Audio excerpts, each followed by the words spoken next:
For me, Mercury has always been kind of this more fluid character, almost like the shape-shifting side of it, I think, is a little bit more exaggerated. I think just in learning about the spirit of Mercury, or maybe my own spirit of Mercury, but it's so fluid in every way you can imagine, like gender fluid, form fluid. Like the way that I think of it is that Mercury's the ultimate messenger, but to be the ultimate messenger, you have to be able to assume any form because there are places that only women can go, for instance, only birds can go Right. in different mythologies. Like there are places that only the dead can go. And you have to be able to fully take messages to every part of creation, so to speak. You'd have to be able to become each one of those in turn to deliver the messages.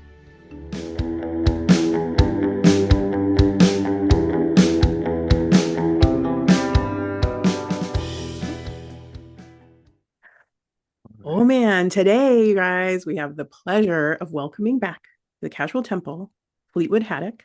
Fleetwood is a talented tarot reader and esotericist. Today, we're going to have a chat about Mercury Retrograde and some tips and tricks to help get you through. So, Fleetwood, happy to have you back on the Casual Temple. Hello, happy to be here.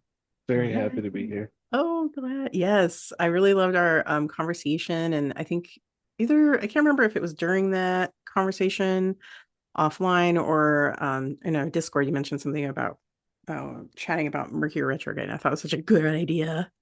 Yeah, no, Um, it's a helpful. I feel like I've got a few survival tips from working in the tech industry that that's right. um, might be able to help some folks. Yeah. So I think you have really good insight into it. And and we have a Mercury retrograde coming up here in 2024. So it is November 24th through December 15th. So it's coming up and I'm planning on releasing, our talk today, hopefully right before then. Nice. So hopefully get, help some people out. Yeah.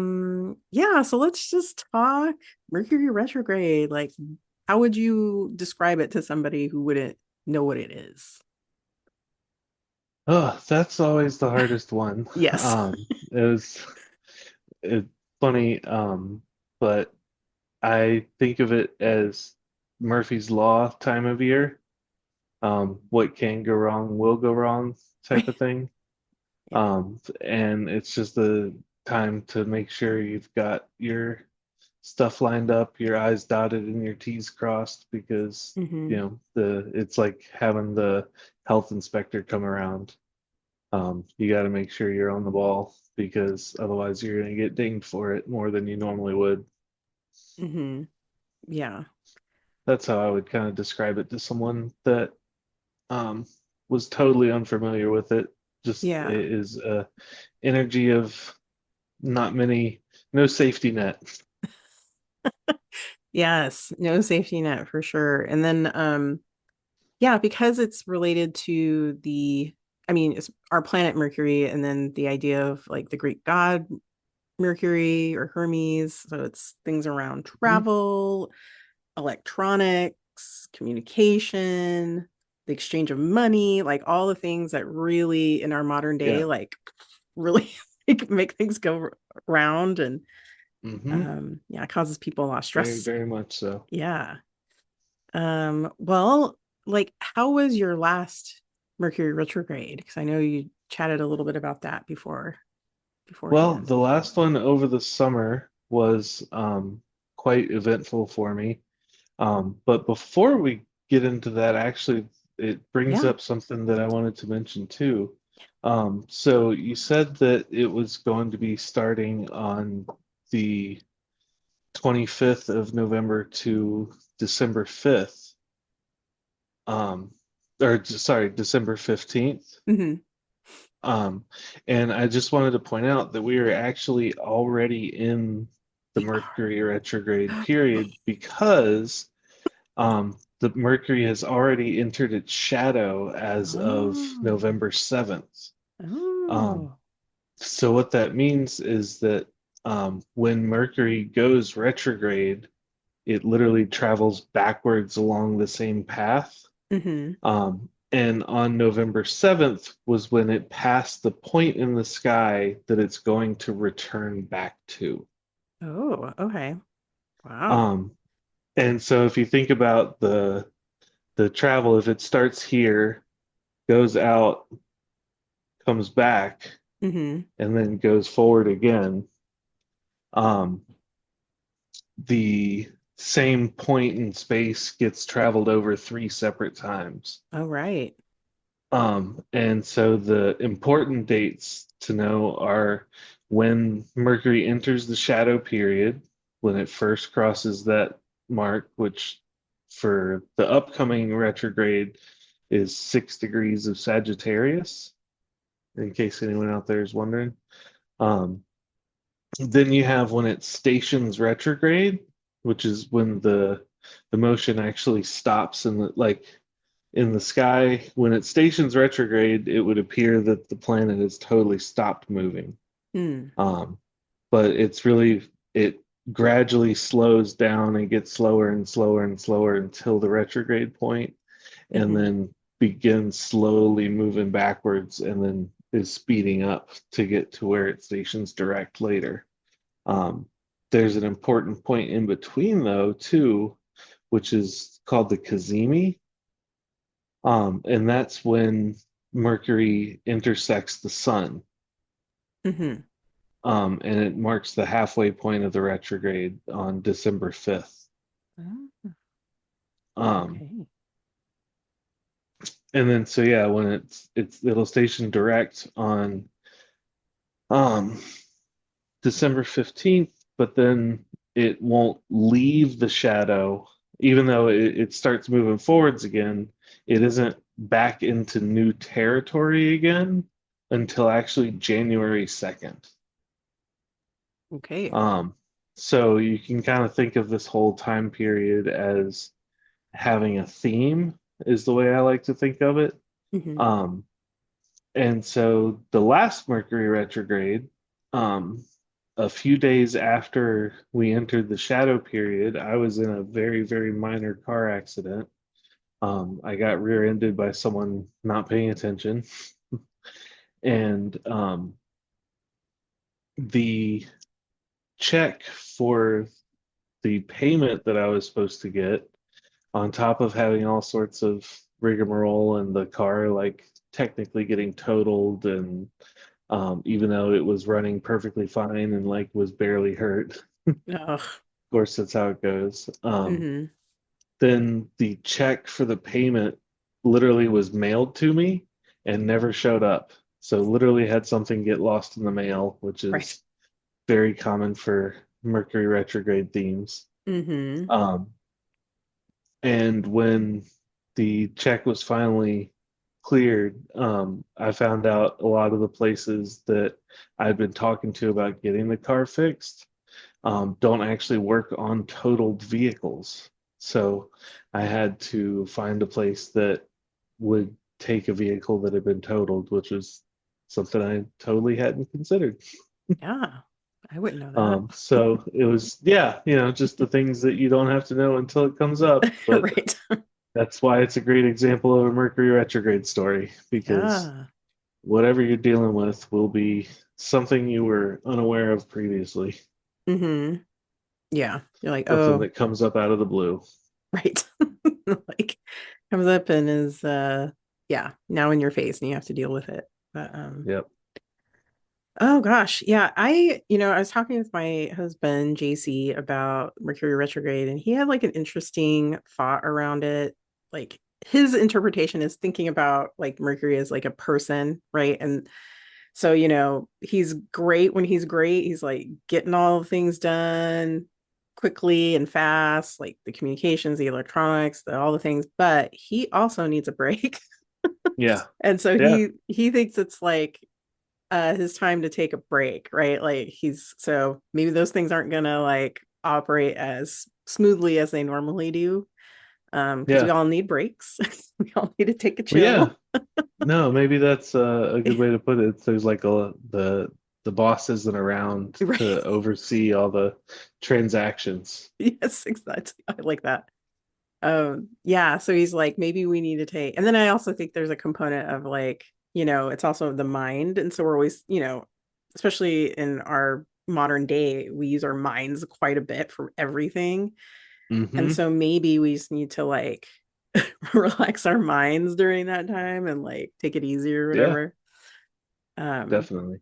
so in that vein, I just feel like there's a lot of media around Mercury retrograde, even in like regular, I don't know, like online news things talk about it now, but it's always around like kind of this scary thing. Why do you think people freak out about about Mercury retrograde? I mean, it's the same kind of thing with, I mean, I think there's a lot of folks that will freak out about anything these days. True. Um, Yes. especially online. Yes. There's no shortage of freakouts, that's for sure. Um, but I think it's the same kind of way that we freak out about the idea of the power going out. Yeah. There's that uh, heart-sinking moment when all the sounds that you take for granted in the house come to a stop. Right. And you get moments like that with Mercury retrograde, just in, I think, little smaller tidbits, unless your power actually does go out, which is Right. something that I would definitely associate with it. Hmm. Um, but it is, things that you come to rely on becoming unreliable. Right. And that's always, bound to shake things up a little bit. Yeah, for sure. Yeah. So as a person in tech, how would you like have people prepare themselves for a Mercury retrograde or tips and Yeah. tricks for that? Well, this kind of applies even outside of a Mercury retrograde. I feel like we all know people that everything seems to break in their hands when they touch it electronically. Mm-hmm. Um, I think everybody has one relative like that in their family, or at least every tech person that I know Right. knows at least one person like that. And it's funny, a lot of the folks that I work with in the tech industry seem to be the opposite of that. Like if Hmm. you've ever had the experience of taking your car to a mechanic and the noise stops right as you pull it in the parking lot, Right. um, I think that's more than just coincidence. I think there's different, that's the place where things get fixed, and so it's Hmm. more fixed while it's there. And I think some people have a different kind of aura when it comes to like electronics, generally speaking. Mm-hmm. Um, but I have a personal theory that it relates to how grounded you are as a person, which kind of there's something I want to explain about that, the way I use that term. So there's grounded, there's ungrounded, but then there's like tapped into the super consciousness slash like galaxy brain mode that I think is the opposite of groundedness. But it's different from being ungrounded, if that makes sense. Because I don't know if you've ever done a grounding meditation where Mm-hmm. you really sit and feel yourself get rooted into the earth. Um, it's a really slowing, relaxing feeling, and it trying to use a computer grounded is like trying to ask a tortoise to be a mail carrier. You know, Mm-hmm. the rabbit might be less reliable, but he's definitely going to get it there faster. And you want to me, being in a spiritual sense, when you're ungrounded, you don't have that rooted, tethered nature that a grounding meditation will give you. Um, but there are other meditations where you kind of open up the top of your head and pull in light from above you. Sometimes you do it in tandem with grounding and like kind of mix the energies inside yourself. I think Mm-hmm. the middle pillar exercise is one that does that. Um, but what I've kind of adapted is doing, let's say, taking the middle pillar as an example, doing just the top half, so to speak, um, where you're tapping into what's above instead of what's below. Um, it doesn't leave you ungrounded, but to say that you're grounded in it would be a misnomer.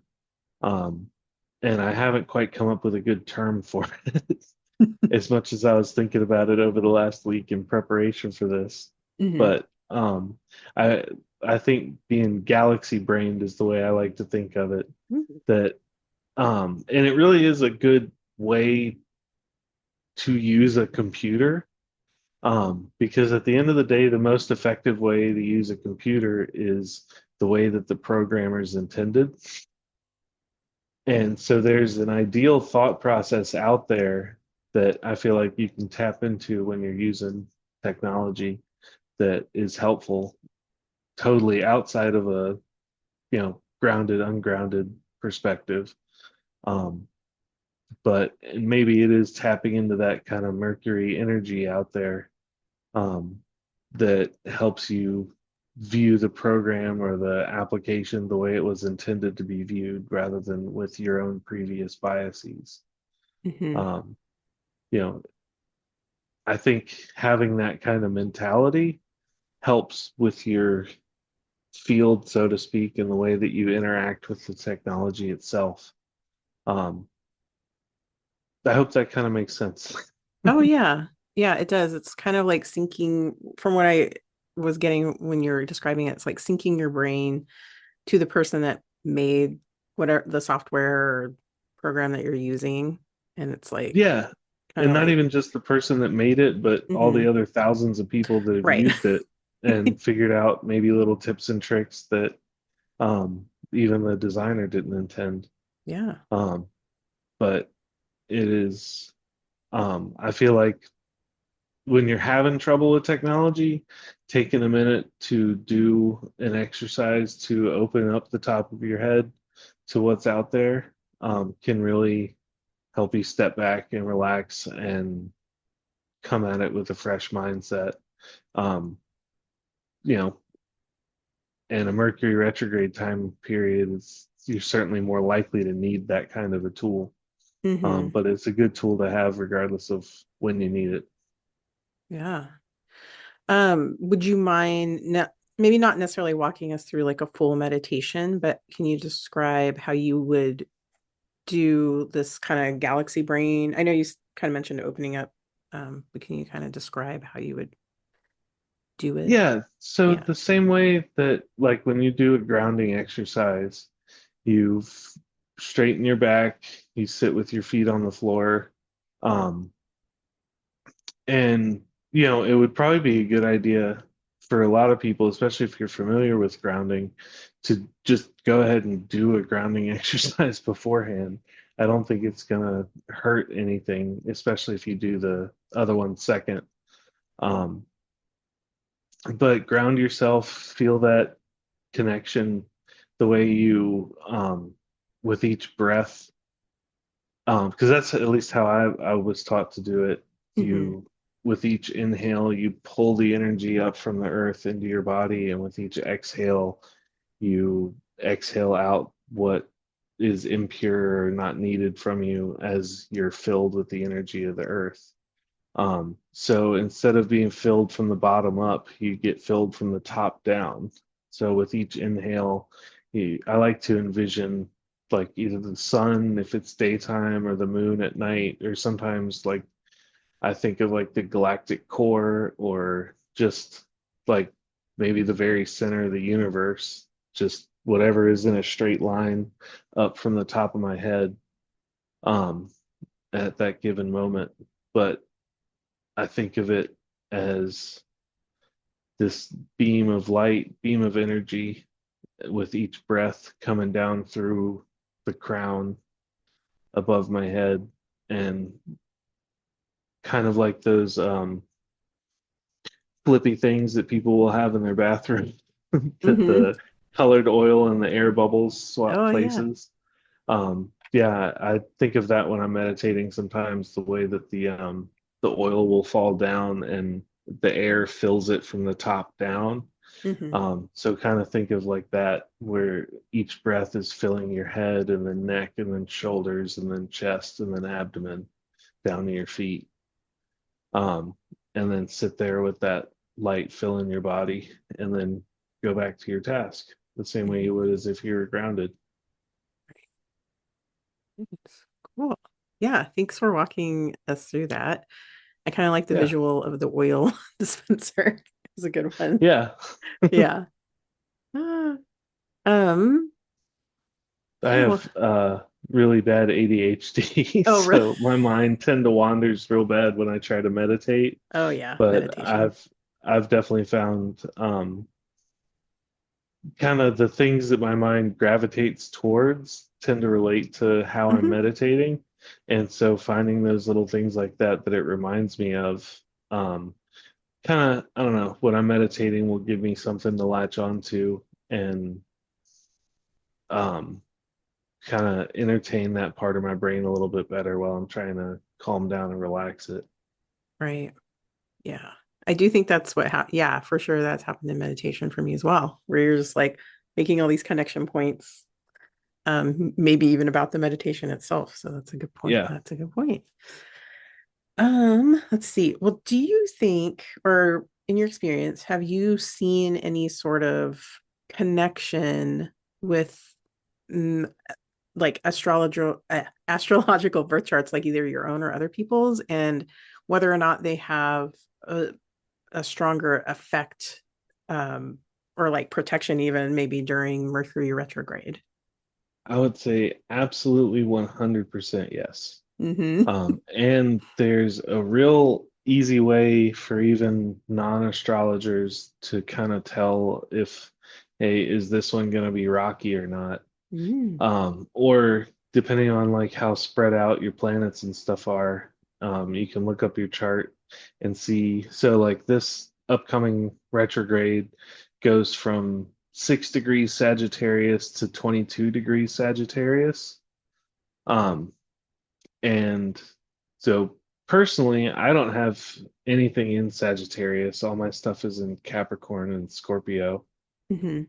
Um, but Sagittarius is a mutable sign.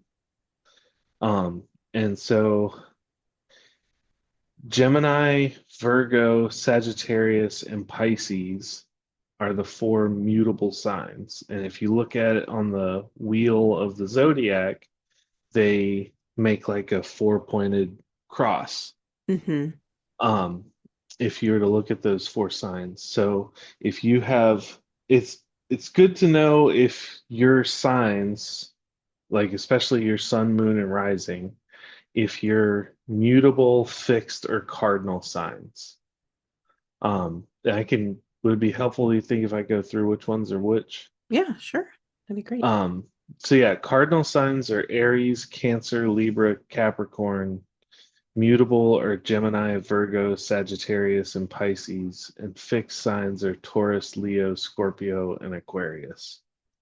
Um, and the biggest difference between them, or one, like it's kind of like tarot cards. There's lots of different correspondences between the types. Hmm. Um, but the since there's three different kinds and there's four in each category, um, there's one in each season of the year, is another way to look at it. And so the cardinal signs is when the season first comes in. The fixed sign is in the middle of the season when it's the most like that season. And then the mutable sign is when the season is starting to fade into the next one. Um, but if you know whether you're cardinal, fixed, or mutable, because they make that, you know, cross sign across the zodiac, you know that even if it's not in your sign, anything going on in Sagittarius is going to be either opposing or making a square to the other mutable signs. And those tend to be the harsher aspects where it's going to really amplify the effect that it has on you.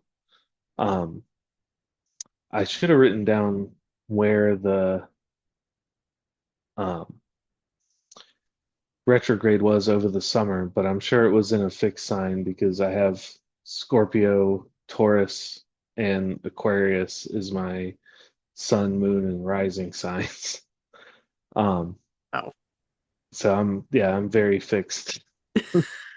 So when stuff happens to one of the fixed signs, it always affects me pretty personally and on an intimate level, I'd say.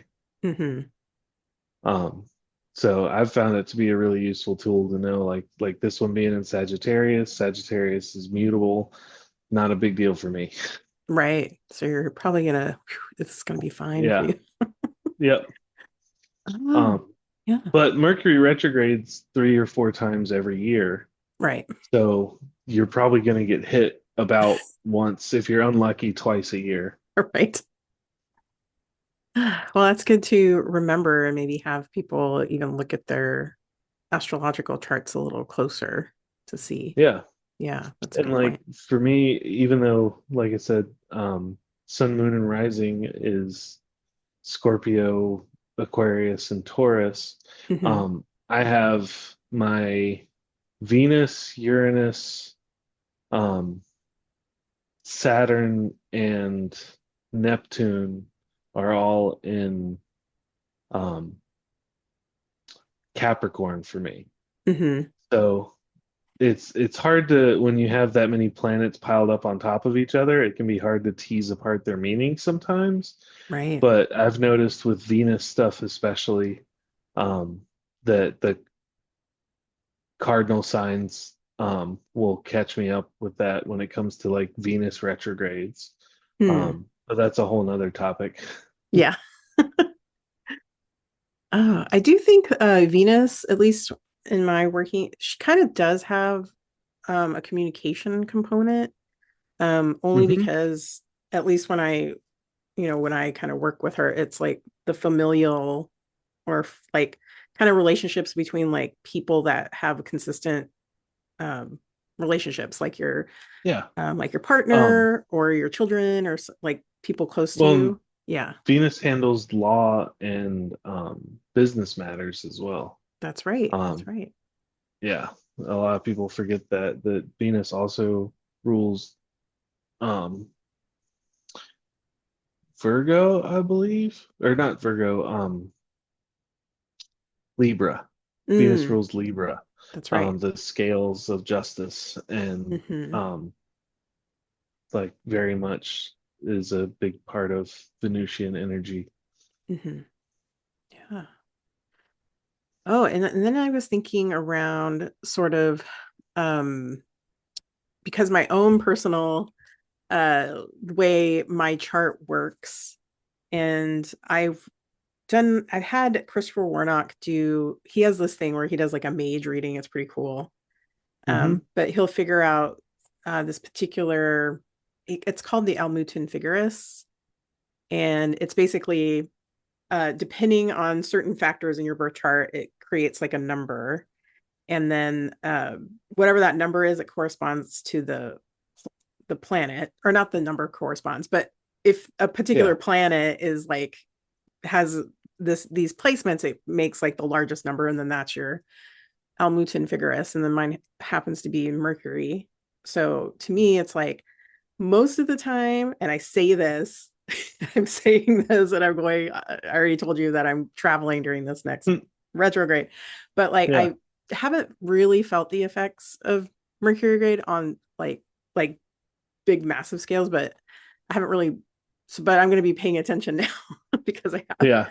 yeah, The only one I think recently, it wasn't the one during the summer, but I think there was one maybe in the spring yeah, because it was with a previous guest, Maria Bomani. Like we were having like a pre-chat interview, and like our internets were not working. And so it was like, and we were both like talking and laughing about how it was like, Mercury retrograde. So, Yeah. Yeah, uh, yeah. but yeah, thanks for walking through sort of like the astrological correspondences and looking through that. And now I'm going to be looking to see maybe during that time with Maria what was going on. But Well, and it's really, really, I've been fascinated by how much, like, look back at the time around the 7th of November if you can, okay. and look for a theme Hmm. because, like, it could be something small, but it's that small thing that might be snowballing behind the scene that then comes up on Right. your trip. That's Um, right. yeah. And it might be something like you found a heads up penny on the ground and picked it up. That's something you might Mhm. not even remember, and then you find a $50 bill while you're on vacation. All right. Um, Yeah. like there's all sorts of different ways it could work out. Um, but it's it really seems to me that there's a correspondence that will come back around the three times at the start of the when it enters the shadow, Hmm. around the midpoint or the cazimi, and then when it leaves the shadow over that like 3 month period or 6 week period, something like that. Hmm. Um, and I feel like I feel like that is such an important piece of if you want to learn something from it and Mm. not just be at the whims of the space weather. Right. Right. But Yeah. if you want to actually glean some sort of lesson, it'll Hmm. have to do with that theme that's coming up multiple times.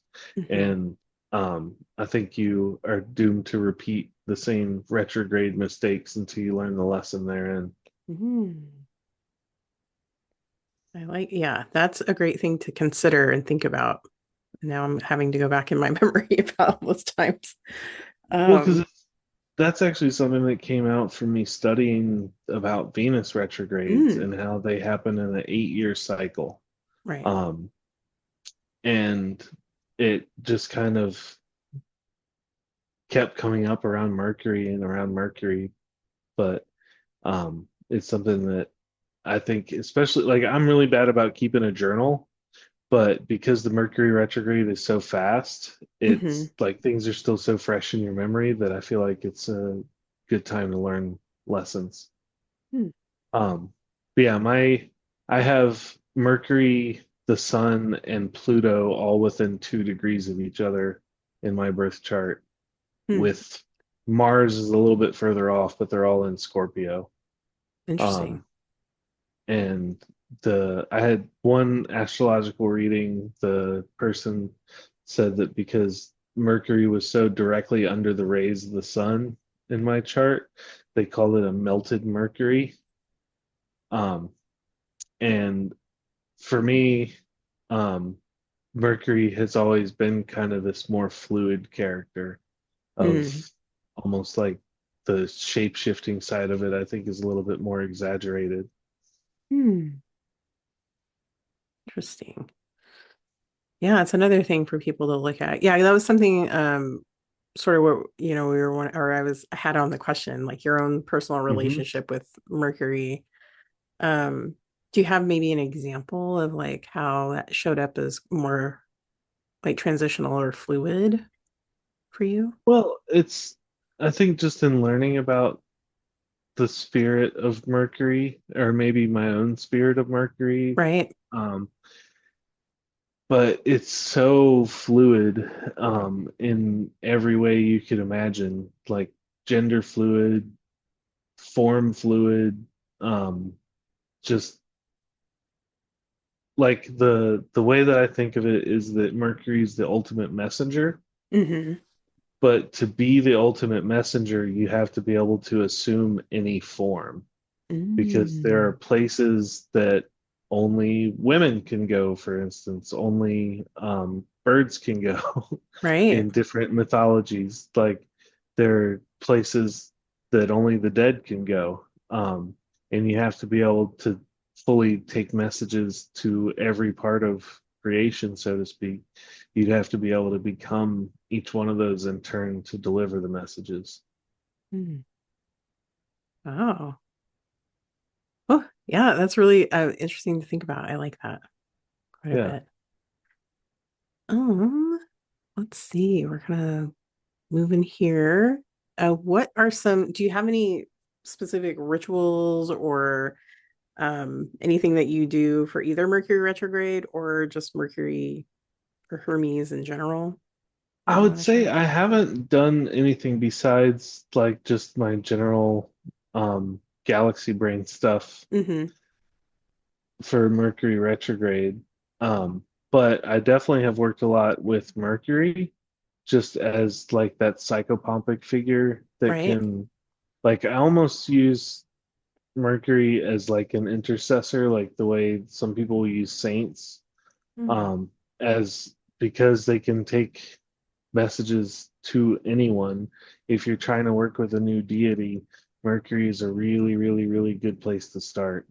Mm-hmm. Or if you want to get into deity work or work with any sort of entities, really, Mercury is such a good first one because Yeah. you can then go to Mercury to kind of like introduce you to anyone else you want to get to know.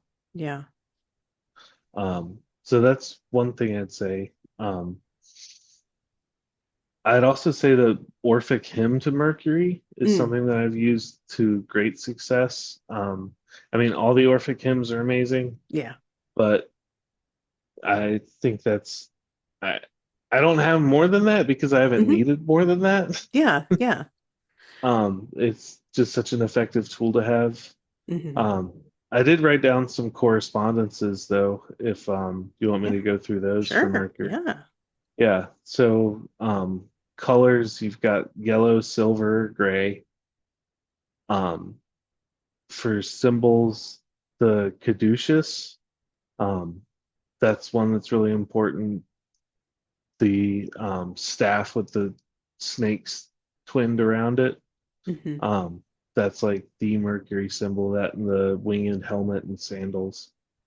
Um, the herbs that are really good with Mercury are lavender, peppermint, fennel, and caraway. The last two I haven't used personally, but lavender and peppermint I would personally attest to are really good with Mercury. Mm-hmm. Um, crystals, again, I haven't worked with these, but I wanted to look up some stuff for Yeah. the Yeah. podcast, and I was able to find recommendations for citrine, clear quartz, agate, and I can read my own handwriting, howite. Oh, how light. Nice. Yeah. The one I'm not as familiar with those crystals, but clear Mm-hmm. quartz definitely makes Oh, a lot of sense just because it's so neutral yeah. and Mm-hmm. can kind of hold any sort of energy that you put into it. Um, that makes me think of Mercury a lot. Yeah. Um, and lastly, just the Magician Tarot card is super mercurial. If you want to know a lot about Mercury, learn a lot about the Magician card because it's the same kind of Thoth energy. Mm-hmm. Yeah. I think that's a good, yeah, those are really good places to start. Um, I have to, yeah, for some reason, I think I've used dill quite a bit with Hmm. Mercury and Hermes. Um, I think he tends to like it.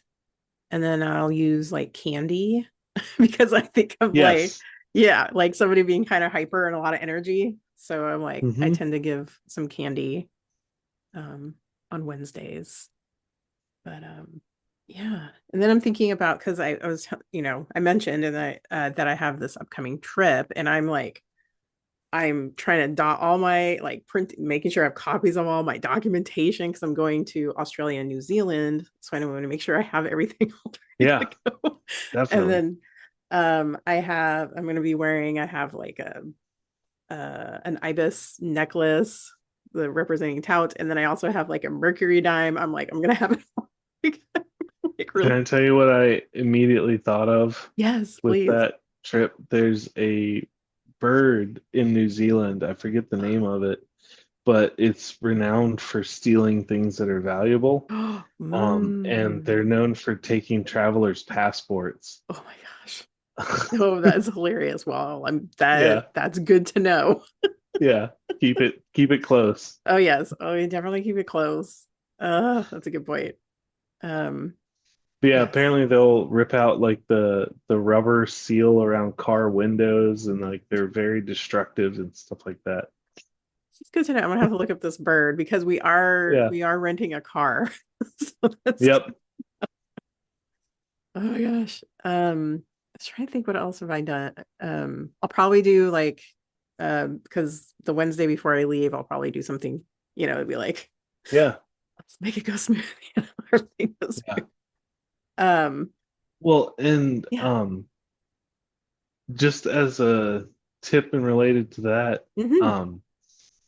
there are so many mercurial spirits out there that are separate from Mercury itself, so to speak. But Hmm. I feel like Mercury, almost more than anyone, has just this legion of little errand keepers. Yes. And it's not unwise to maybe ask for, especially during the retrograde period, for a mercurial spirit to watch over you specifically.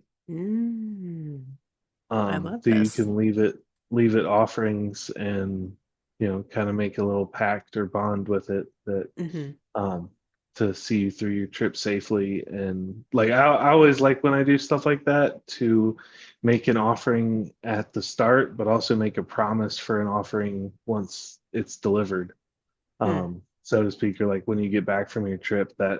following Wednesday as well, do something. But to like put that into the petition that Yeah. you promise to do that, as have found that's pretty effective Ooh. when coercing spirits like that. Yes. Oh, I love that tip. I'm definitely gonna do that because I see like we live in the Pacific Northwest. We have crows everywhere. I think most people here in Seattle they love the crows, like they really dig them. Hmm. So we're no exception necessarily, but I do see them as like very mercurial creatures because they communicate like because we pay attention to them so often, like they definitely communicate with each other. We've kind of like understood sort of what different calls are. We give them peanuts, like Yeah, so I do see them as very mercurial. So that I think it's the crow that's going to be my yeah, ritual that you pointed out because I love it so much. So definitely going to do that. perfect. Yeah. Yeah. Well, let's see. We're kind of nearing the end. It's our kind of quick, very Mercury Hermes sort of thing on Yeah, Mercury that's retrograde. yeah. But was there anything else that you wanted to mention about either Mercury or retrograde? um I would say Mercury's kryptonite is procrastination. um like maybe that's what, if there's a theme for the difference in Mercury during the retrograde versus not, it's like the mail carrier that gets to the end of the block and finds something from the top of the block still in the bag. He's literally got to retrace his steps to go all the way back and then Mm, back down the block again. Um, it is energy that normally wants things to be taken care of right as soon as they can be, right. but during the retrograde, it is a time when you can maybe get away with a little bit of procrastination. As much as you want to have your stuff taken care of leading up to it, Hmm. it is in the air, so to speak. Yeah. And I don't want to say procrastinate away, but it is, I've found you can get away with it a little bit easier when everything else is a little bit more chaotic. So Hmm. that's one upside to a Mercury retrograde I wanted to throw in there. I love it. Yeah. As somebody who kind of procrastinates, I kind of like the permission to do that. So that's great. Yeah. Well, especially when you're on a trip. I mean, what Oh, is a trip? But I know. Yeah. Kind of procrastinating in a lot of ways, but Yeah. we're pretty much zooming through, but we're gonna make it. I put in definite relaxation points for sure. Good. So Yeah. that's That's great. important. Yes. Well, wow. Yeah. Thanks, Fleetwood. I'm so happy that you wanted to do and talk about Mercury retrograde. So this is really cool.